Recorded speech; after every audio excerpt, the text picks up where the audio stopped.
जब इरादे हों बुलंद तो तूफानों से भी रास्ते निकल आते हैं और जब बात हो होर्मुज की तो पूरी दुनिया की सांसें थम जाती हैं।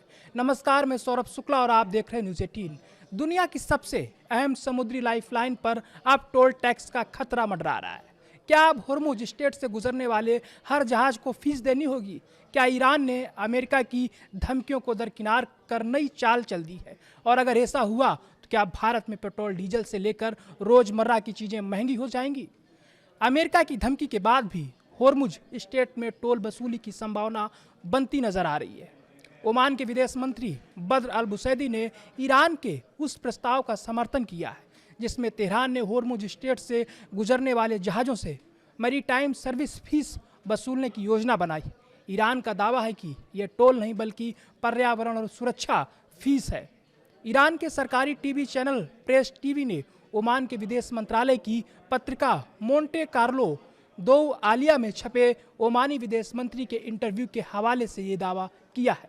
ओमान के विदेश मंत्री ने इस इंटरव्यू में संयुक्त राष्ट्र के समुद्र को लेकर बने कानून को भी अपना पूरा समर्थन दे दिया है। उन्होंने यह भी सफाई दी है कि ओमान होर्मुज से गुजरने वाले जहाज़ों से किसी भी तरह के टोल वसूलने का विरोध करता है। ओमानी मंत्री ने कहा कि टोल वसूलने और वैधानिक समुद्री पर्यावरणीय और नौवहन सेवा फीस के बीच स्पष्ट अंतर है। इस पर स्वतंत्र रूप से लाभ कमाने वाले देशों और कंपनियों के साथ चर्चा की जा सकती है। बद्र अल बुसैदी ने यह भी दावा किया कि इस तरह के फीस से नौवहन सुरक्षा बढ़ेगी और पानी को प्रदूषण से बचाया जा सकेगा। ओमानी मंत्री ने यह भी कहा कि इस तरह की फीस से दुर्घटनाओं और आपात स्थिति के लिए अच्छे से तैयारी की जा सकेगी। इस तरह के मॉडल को मलक्का स्ट्रेट और सिंगापुर के आसपास सफलतापूर्वक लागू किया गया है।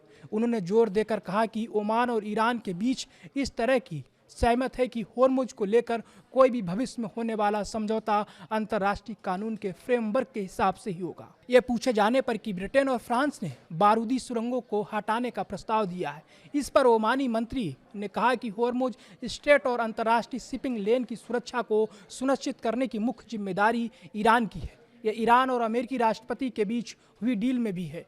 उनका ये बयान ऐसे समय पर आया है जब ईरान और ओमान के बीच होर्मुज कमेटी की पहली बैठक हुई है। इस बैठक में होर्मुज के भविष्य में प्रशासन पर चर्चा की गई है। अमेरिका और इजराइल के हमले के बाद ईरान ने स्ट्रेट ऑफ होर्मुज को एक वेपन के तौर पर इस्तेमाल किया और उसे बंद कर दिया था। इससे पहले अमेरिकी राष्ट्रपति डोनाल्ड ट्रंप ने साफ तौर पर धमकी दी है कि अमेरिका होर्मुज में किसी भी प्रकार के टोल या फीस को मंजूर नहीं करेगा।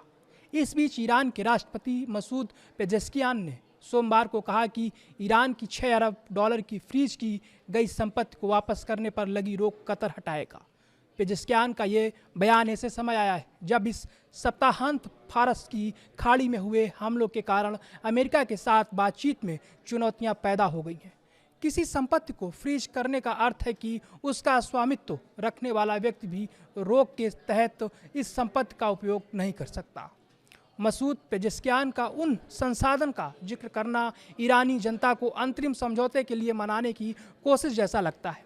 ऐसा इसलिए है क्योंकि होर्मुज जलडमरू मध्य पर ईरान की पकड़ को चुनौती दी जा रही है। ओमान के समुद्री इलाके को फारस की खाड़ी से आने जाने वाले यातायात के लिए खोलने की कोशिशें हो रही।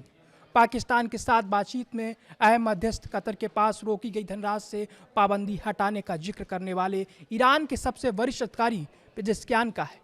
अब तक अमेरिकी अधिकारियों का कहना है कि ईरान की फ्रीज की गई किसी भी संपत्ति से रोक हटाई नहीं गई है।